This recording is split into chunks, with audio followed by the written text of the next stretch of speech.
semua shalom. Pagi ini di minggu yang indah, kita boleh bersama-sama bersekutu kembali dalam ibadah online. Saya percaya ada banyak hal yang Tuhan sudah kerjakan sepanjang minggu ini. Ada banyak berkat yang Tuhan percayakan bagi kita semua. Biarlah kita boleh mengucap syukur dengan ucapan bibir yang memuliakan Dia. Saja kita satukan hati kita dalam doa dan bersyukur Tuhan buat hari ini, buat minggu demi minggu, di setiap waktu yang Tuhan sudah berikan bagi kami. Kalau sampai hari ini kan boleh ada sebagaimana kami ada, dan bersyukur buat kebaikan-Mu ya Tuhan, dan bersyukur buat pemeliharaanmu, dan bersyukur buat pertolongan-Mu ya Tuhan, dan bersyukur buat berkat-berkat-Mu. Terima kasih ya Tuhan, buat setiap ujian, tantangan, problem, masalah apapun yang ada ya Tuhan, kami percaya bersama dengan Engkau kami melakukan perkara gagah perkasa. Terima kasih ya Tuhan. Ini waktu-Mu Tuhan melawat kami. Beracaralah Tuhan.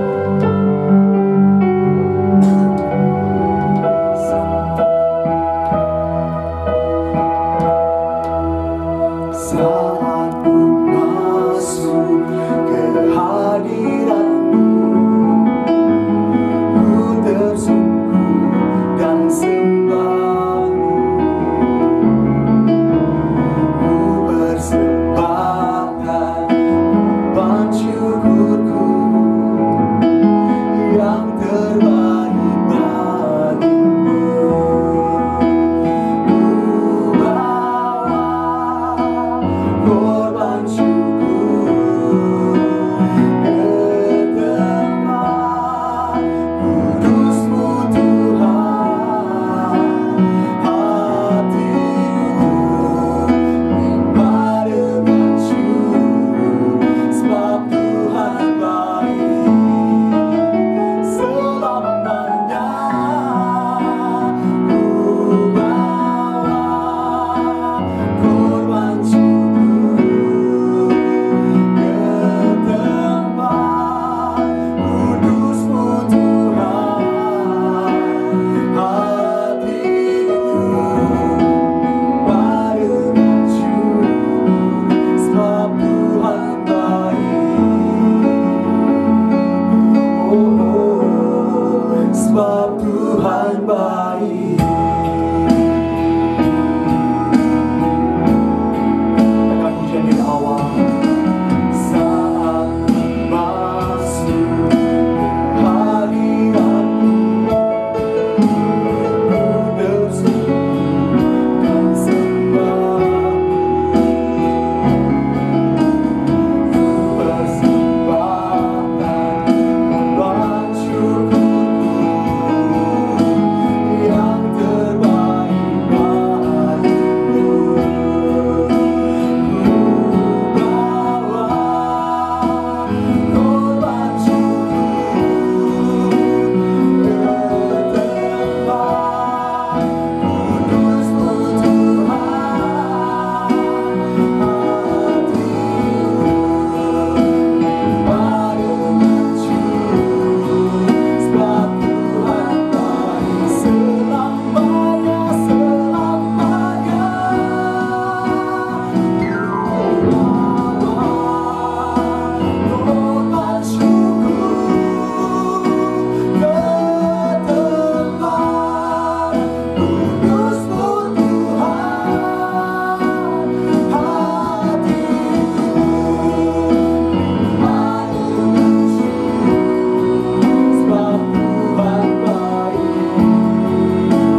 Bagi jemaat yang ingin memberikan persembahan, persepuluhan, diakonia, biaya pembangunan, dan lain-lain, dapat ditransfer ke rekening berikut.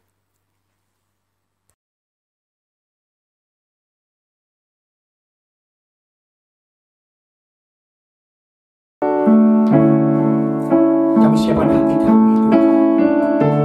Pendengarkan suara-Mu pagi hari ini. Berbicaralah ya Tuhan, kami siap mendengar.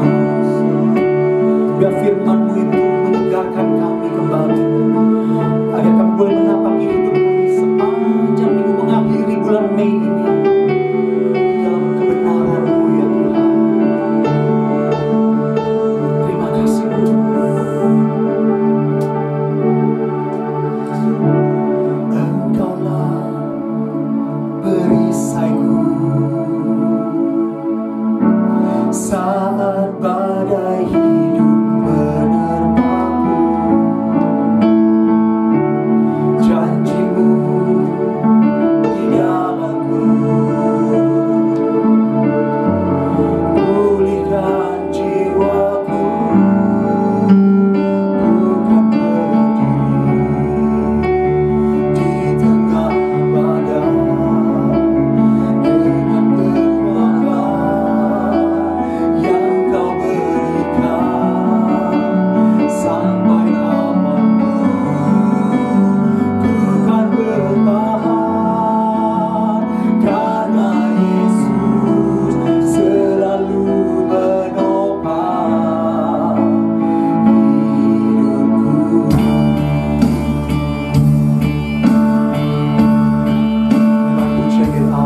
Bapak, kami bersyukur Tuhan pagi hari ini kami boleh bersempatan beribadah kepada Engkau ya Tuhan.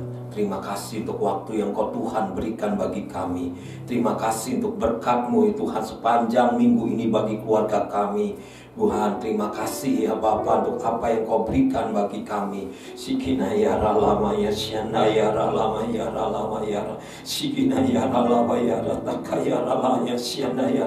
Biar roh-Mu Tuhan tinggal di dalam kami. Biar roh kami terus menyala-nyala di dalam Engkau Tuhan. Apapun situasi, apapun yang boleh terjadi dalam kehidupan kami, kami percaya Tuhan Kau Allah beserta dengan kami. Kau Allah yang menyertai kami, memberikan kekuatan, menopang setiap kami ya Tuhan. Terima kasih ya Bapa, kami bersyukur pagi hari ini. Biar Roh Kudus mengurapi kami. Kami bersyukur dalam nama Tuhan Yesus Kristus. Haleluya. Amin. Shalom Bapak Ibu sekalian, shalom yang dikasihi Tuhan. Selamat hari Minggu, selamat kembali kita beribadah di dalam Tuhan. Mari siapkan hati kita, mari siapkan waktu kita, mari siapkan pikiran kita. Kita fokus beribadah kepada Tuhan Allah yang hidup, bahwa Dia selalu menyertai kita dimanapun kita berada. Apapun situasi dan keadaan kita, Dia selalu baik bagi kita. Hari Kamis kemarin kita sudah merayakan hari Pentakosta, yaitu hari kenaikan Tuhan Yesus ke surga. Pagi hari ini saya akan sharingkan firman Tuhan tentang kuasa Roh Kudus. Mari kita buka firman Tuhan di Markus 14 ayat 27. Kita sama-sama siapkan Alkitab kita, siapkan iPhone kita, handphone kita. Kita siapkan tab kita buka firman Tuhan di Markus 14 ayat 27. Kalau yang sudah dapat kita akan baca bersama-sama. Markus 14 ayat 27 berkata, lalu Yesus berkata kepada mereka, kamu semua akan tergoncang imanmu, sebab ada tertulis, aku akan memukul gembala dan domba-domba itu akan tercerai-berai. Sekali lagi saya katakan, lalu Yesus berkata pada mereka, kamu semua akan tergoncang imanmu. Saudara Bapak Ibu sekalian, bahwa ini adalah perkataan yang tentu membuat syok murid-murid Tuhan. Bagaimana Tuhan Yesus berkata setelah mereka makan bersama, setelah mereka bersuka cita masuk ke Yerusalem, tiba-tiba Tuhan Yesus berkata, imanmu akan tergoncang. Murid-murid takut, syok. Kok bisa di tengah sukacita Tuhan Yesus berkata seperti itu? Kok bisa di tengah-tengah mereka seakan-akan merayakan Paskah, perjamuan, mereka makan, mereka bersukacita, Tuhan berkata, imanmu akan tergoncang. Kalau kita baca kemudian, kita tentu jawabannya pasti tahu. Kenapa iman mereka, iman murid-murid tergoncang? Jawaban yang pertama adalah karena setelah itu Yesus ditangkap. Yesus yang sebagai pemimpin, Yesus yang sebagai guru, Yesus yang sebagai Tuhan ditangkap. Penangkapan Tuhan Yesus tentu menggoncang iman mereka. Bagaimana mungkin seorang pemimpin yang besar, seorang guru yang mereka agungkan, seorang Tuhan yang mampu melakukan mujizat, bisa berjalan di atas air, bisa mengadakan yang tidak ada, bisa meredakan badai, tiba-tiba ditangkap. Yang kedua, akibat penangkapan tersebut adalah timbul ketakutan pada mereka, sehingga itulah yang menyebabkan iman mereka terguncang. Dan yang ketiga, akibat dari penangkapan, mereka takut dan tidak menjadi percaya lagi. Tidak menjadi percaya lagi. Markus 14 ayat 50 berkata, lalu semua murid itu meninggalkan dia dan melarikan diri. Akibat dari takut adalah melarikan diri, meninggalkan Yesus sendiri. Mereka semua lari. Situasi normal, kita juga mungkin demikian mengalami. Di tengah ketakutan, pasti kita menjauh. Tidak mungkin kita mendekat, tapi menjauh. Karena apa? Takut. Markus 14 ayat 54 berkata, dan Petrus mengikuti dia dari jauh sampai ke dalam halaman imam besar, dan di sana ia duduk di antara pengawal-pengawal sambil berdiam dekat api. Petrus yang tadi seorang yang agresif, seorang yang bersemangat, ketika Yesus ditangkap, dia ikut ke mahkamah agama, tetapi dia hanya mengikuti dari kejauhan. Ini menggambarkan situasi pada saat itu, bagaimana murid-muridnya tidak percaya Yesus ditangkap, di mana mereka mengalami ketakutan sehingga melarikan diri, dan kalaupun mengikut, melihat hanya dari jauh. Itulah situasi yang dialami oleh murid-murid Tuhan pada saat itu ketika peristiwa Tuhan Yesus ditangkap. Bapak Ibu, kita akan bandingkan kita akan bandingkan apa yang terjadi setelah itu. Setelah 40 hari, kira-kira kurang lebih 43 hari kemudian, mari kita buka di Kisah Rasul 2 ayat 14. Kisah Rasul 2 ayat 14 berkata, maka bangkitlah Petrus berdiri dengan ke-11 murid Rasul itu, dan dengan suara nyaring ia berkata kepada mereka, hai kamu orang Yahudi dan kamu semua yang tinggal di Yerusalem, ketahuilah dan camkanlah perkataan ini. Petrus berdiri dengan ke-11 murid Rasul yang lain sambil berkata dengan suara yang nyaring. Tadi Petrus mengiringnya dari kejauhan. Sekarang mulai keluar dengan suara nyaring sambil berdiri, diiringi oleh 11 rasul-rasul yang lain. Kisah Rasul 3 ayat 6 berkata, tetapi Petrus berkata, emas dan perak tidak ada padaku, tetapi apa yang kupunya kuberikan kepadamu. Demi nama Yesus Kristus orang Nazaret itu, berjalanlah. Petrus dengan berani menyembuhkan orang, menyembuhkan orang dengan berkata, demi nama Yesus Kristus berjalanlah. Artinya ada kuasa yang Petrus salurkan kepada orang tersebut. Kisah Rasul 4 ayat 3 berkata, mereka ditangkap, rasul-rasul tersebut ditangkap dan diserahkan ke dalam tahanan sampai keesokan harinya, karena hari telah malam. Ayat 13 berkata, ketika sidang itu melihat keberanian Petrus dan Yohanes dan mengetahui bahwa keduanya orang biasa yang tidak terpelajar, heranlah mereka, dan mereka mengenal keduanya sebagai pengikut Yesus.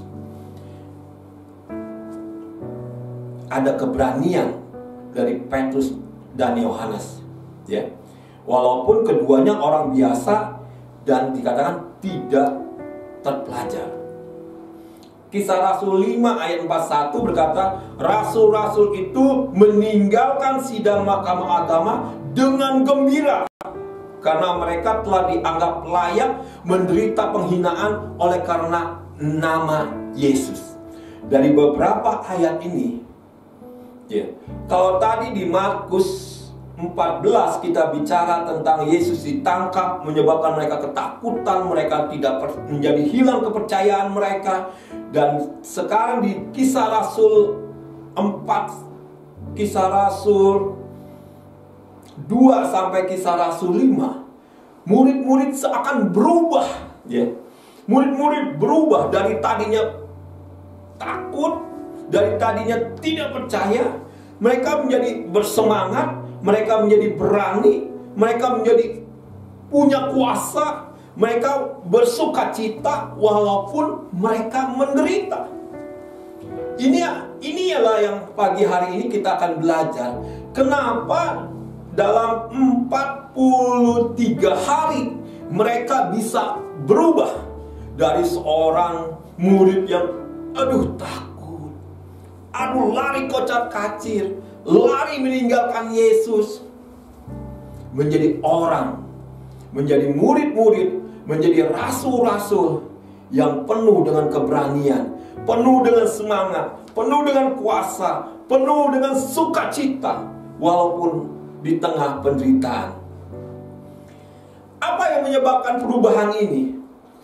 Mari kita buka bahwa di Kisah Rasul 1 ayat 8. Kita akan baca dengan suara yang keras secara sama-sama, biar firman ini masuk dalam hati kita dan kita simpan, kita simpan supaya menjadi rema dalam kehidupan kita.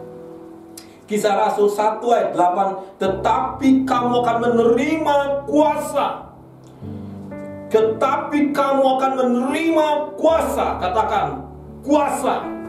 Kalau Roh Kudus turun ke atas kamu, dan kamu akan menjadi saksiku di Yerusalem, di seluruh Yudea, Samaria, sampai ke ujung bumi. Jadi inilah yang menyebabkan mereka berubah dari seorang penakut menjadi seorang yang berani, menjadi seorang yang semangat. Kata kuncinya karena mereka menerima kuasa. Ketika mereka menerima kuasa, mereka menjadi orang yang baru di dalam Tuhan. Ya. Ketika mereka menerima kuasa, mereka menjadi orang yang berbeda di dalam Tuhan. Bapak Ibu, kuasa yang dipakai di Kisah Rasul 1 ayat 8 ini dari bahasa Yunani namanya dunamos. Ya. Dunamos. Apa sih artinya dunamos itu? Dunamos artinya kuasa atau kekuatan atau karunia untuk mengadakan mujizat. Ya. Kuasa, kekuatan, karunia untuk mengadakan mujizat. Dari dunamos ini keluar kata dinamit. Apa dinamit? Dinamit yaitu bahan peledak, alat peledak yang sangat kuat. Bapak Ibu, di daerah Bogor, di sana ada gunung batu. Gunung batu yang sangat tinggi dan begitu banyak. Saya sudah beberapa kali pergi ke sana. Waktu saya kecil, saya pergi ke sana, orang-orang bilang suatu saat gunung ini akan pindah ke Jakarta.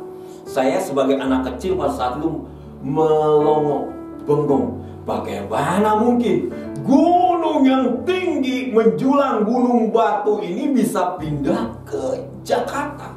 Bisa bergeser ke Jakarta dari daerah Bogor. Saya bingung, bagaimana caranya? Sekarang setelah besar saya baru ngerti. Oh iya, benar. Ternyata gunung batu yang tinggi, yang kokoh, yang kuat bisa berpindah dari daerah Bogor menuju ke daerah Jakarta. Bagaimana caranya? Ternyata saya lihat, Bapak Ibu, kalau saya ke sana, saya lihat ada jam-jam tertentu gunung batu tersebut ternyata diledakkan. Pakai apa? Pakai dinamit ini, Bapak Ibu. Jadi gunung batu yang besar, yang gagah, yang kuat, dipasangkan dinamit di sela-sela gunung batu tersebut dan diledakkanlah dinamit tersebut sehingga menghancurkan gunung-gunung batu tersebut. Akhirnya gunung batu tersebut menjadi serpihan-serpihan batu, dan serpihan-serpihan batu itulah yang dibawa ke Jakarta, sehingga saya ngerti bahwa batu tersebut, gunung batu tersebut bisa pindah ke Jakarta karena dibawa oleh kendaraan. Saya bisa bayangkan bahwa gunung batu tersebut kalau saya pukul nggak bakal bisa. Bisa-bisa tangan saya satu hari memukul mengerjakan gunung batu tersebut, malah tangan saya yang kelelahan, tangan saya yang capek, tangan saya yang kaku. Tapi kalau pakai dinamit, hanya beberapa menit gulung batu yang kokoh bisa hancur menjadi batu serpihan batu-batu yang kecil.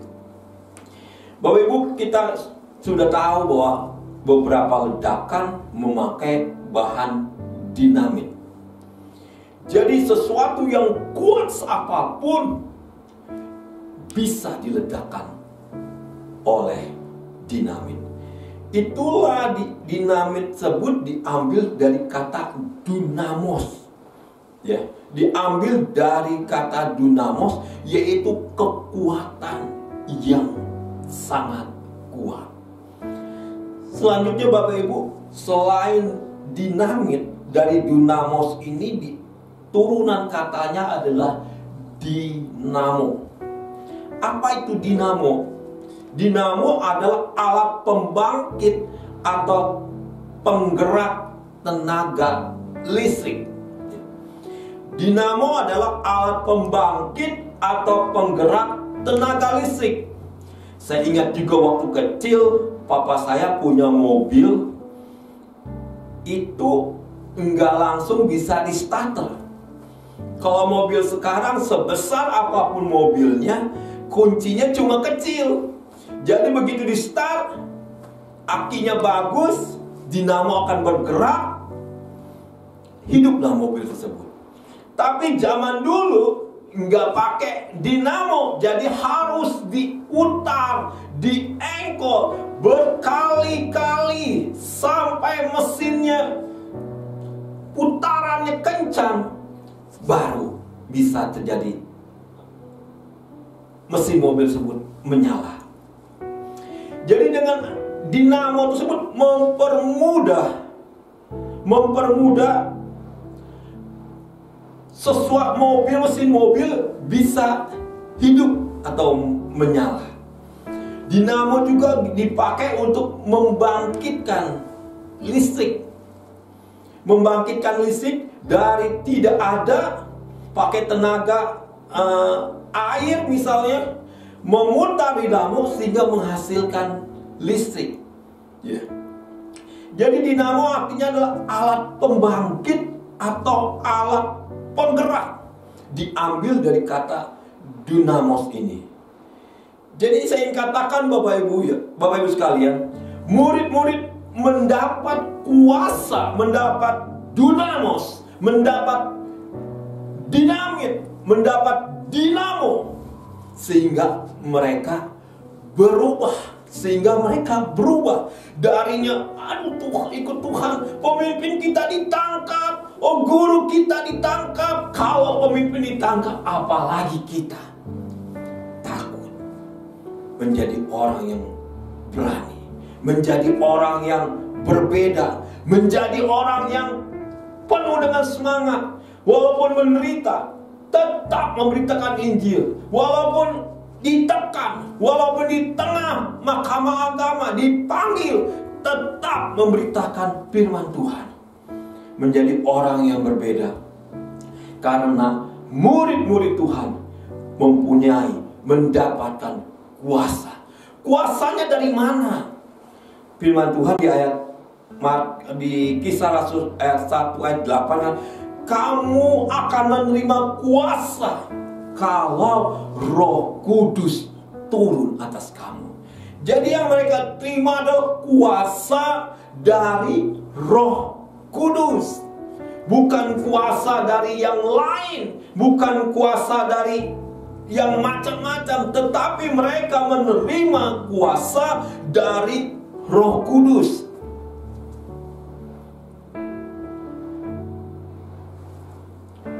Pertanyaannya, sekarang kita bisa nggak menerima kuasa tersebut? Masihkah Roh Kudus turun atas kita dan memberikan kuasa kepada kita? Masihkah Roh Kudus turun atas kita sehingga memberikan kuasa sehingga kita berubah menjadi orang yang penuh semangat, yang penuh dengan otoritas, yang penuh dengan kemampuan supranatural sehingga nama Tuhan dipermuliakan? Masihkah itu terjadi dalam kehidupan kita? Karena itu 2000 tahun yang lalu. Sekarang masihkah itu terjadi? Markus 16 ayat 17 berkata, tanda-tanda ini akan menyertai orang percaya. Mereka akan mengusir setan demi namaku. Mereka akan berbicara dalam bahasa-bahasa yang baru bagi mereka. Ya, saya katakan bahwa tanda-tanda ini menyertai orang percaya. Jadi kita yang termasuk golongan orang percaya kepada Yesus, kita yang percaya kepada Tuhan, harusnya ada tanda-tanda tersebut di Markus 16 tersebut yang menyertai kita.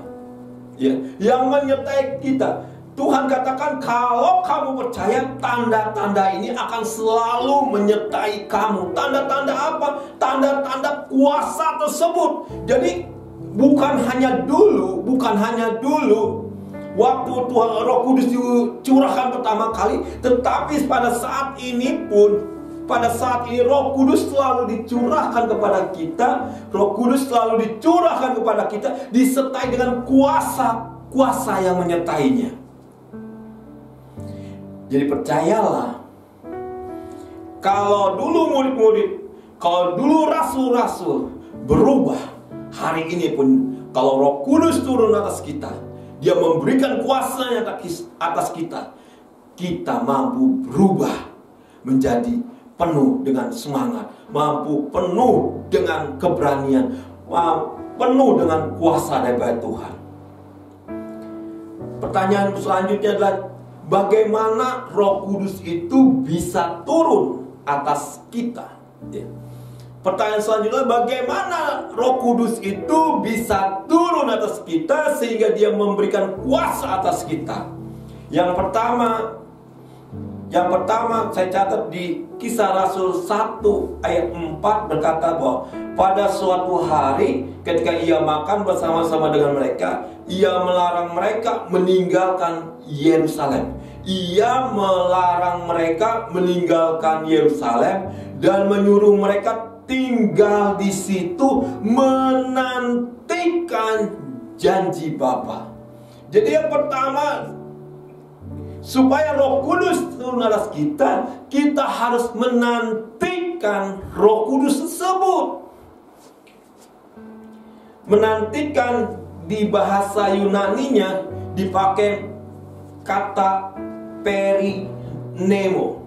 Dikatakan perinemo.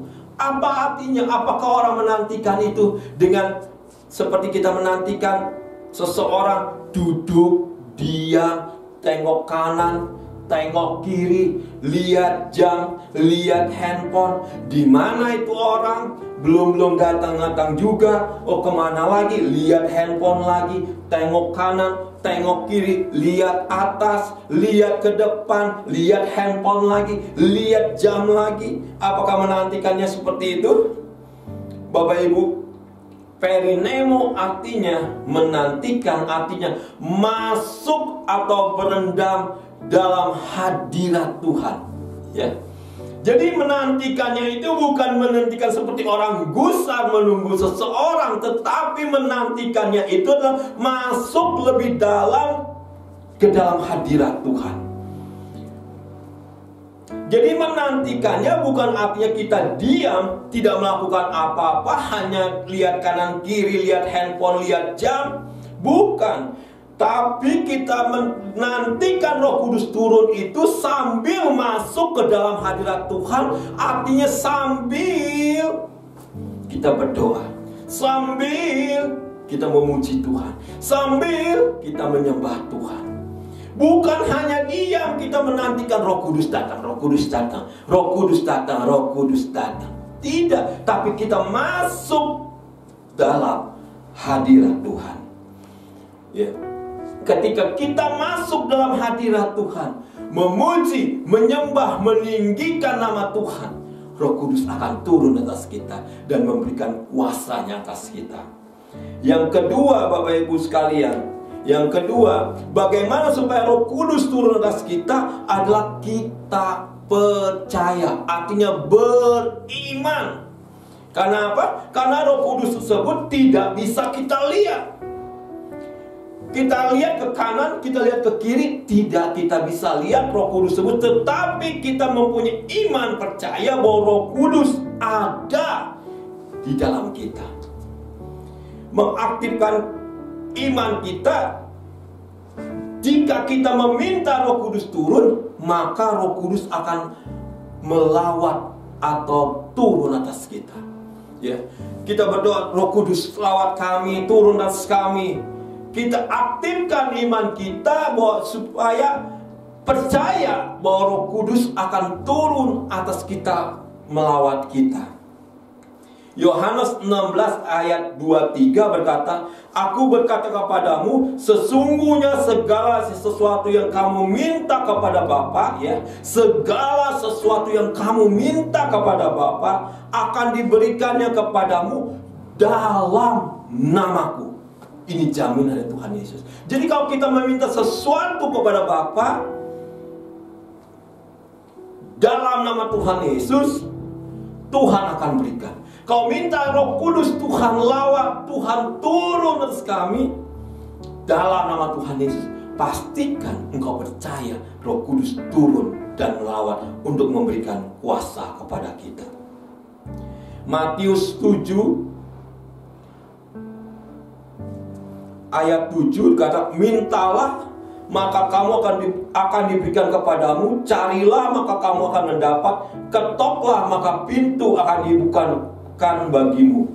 Karena setiap orang yang meminta menerima, dan setiap orang yang mencari mendapat, dan setiap orang yang mengetok baginya pintu dibukakan. Jika ayat 11 kali, jika kamu yang jahat tahu memberi pemberian yang baik kepada anak-anakmu, apalagi Bapamu yang di surga, Ia akan memberikan yang baik kepada mereka yang meminta kepadanya. Artinya ketika kita minta kepada Bapa, pasti Bapa akan berikan. Pasti Bapa akan berikan. Jadi kalau kita menantikan Tuhan dan kita percaya Roh Kudus akan turun melawat kita, pasti Roh Kudus akan turun atas kita dan melawat kita, mengurapi kita, memberikan kuasa atas kita. Sehingga apa? Kita mungkin dulu orangnya A bisa berubah menjadi B, ya. Orang yang dulunya penakut menjadi berubah menjadi orang yang berani, penuh semangat, penuh dengan kuasa, seperti murid-murid Tuhan, seperti yang difirmankan oleh Tuhan. Pagi hari ini, di masa pencurahan Roh Kudus, saya ingin berdoa bagi Bapak Ibu sekalian. Mungkin Bapak Ibu sekalian sudah pernah dibaptis Roh Kudus dengan tanda awal berbahasa roh, tapi sudah lama tidak berdoa dengan bahasa roh tersebut. Atau mungkin, Pak, saya sudah minta Roh Kudus, tapi kok saya rasa Roh Kudus nggak turun-turun ke saya. Atau mungkin, ngapain minta Roh Kudus. Ya, saya nggak perlu Roh Kudus. Pada pagi hari ini, yakinkanlah, percayalah dalam nama Tuhan Yesus. Roh Kudus adalah Roh Allah yang memberikan kuasa bagi kita, Saya akan berdoa bagi Bapak Ibu sekalian.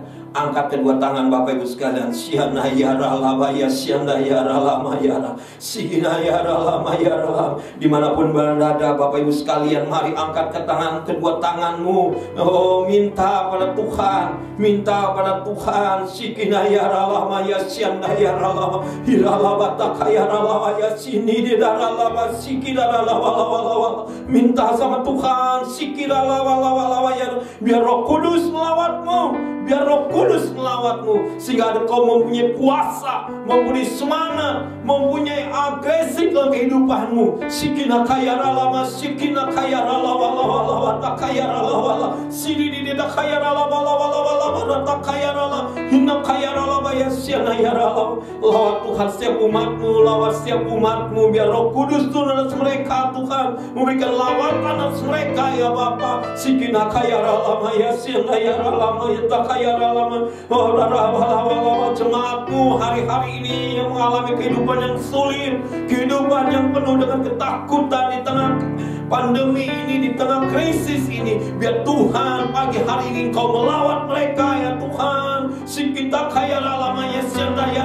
ada kuasa dari Roh Kudus, ada kuasa dari Roh Kudus atas mereka. Terima kasih ya Bapa, terima kasih. Kami bersyukur Tuhan pagi hari ini, biarlah firman ini terdalam hati kami, menjadi rema bagi kami, menjadi kekuatan bagi kami. Terima kasih ya Bapa, terima kasih. Berkati umat-Mu ya Tuhan, berkati setiap kerjaan mereka, berkati setiap usaha mereka Tuhan.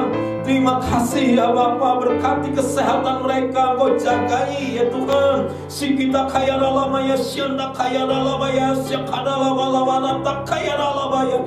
Jauhkan dari virus, penyakit. Oh, sikina kaya lama, ada perlindungan darah Tuhan Yesus. Terima kasih Bapa, berkati anak-anak mereka Tuhan, yang kuliah, yang sekolah. Berkati ya Bapa. Terima kasih Bapa, kami bersyukur pagi hari ini di dalam nama Tuhan Yesus Kristus. Haleluya, sama-sama kita katakan amin.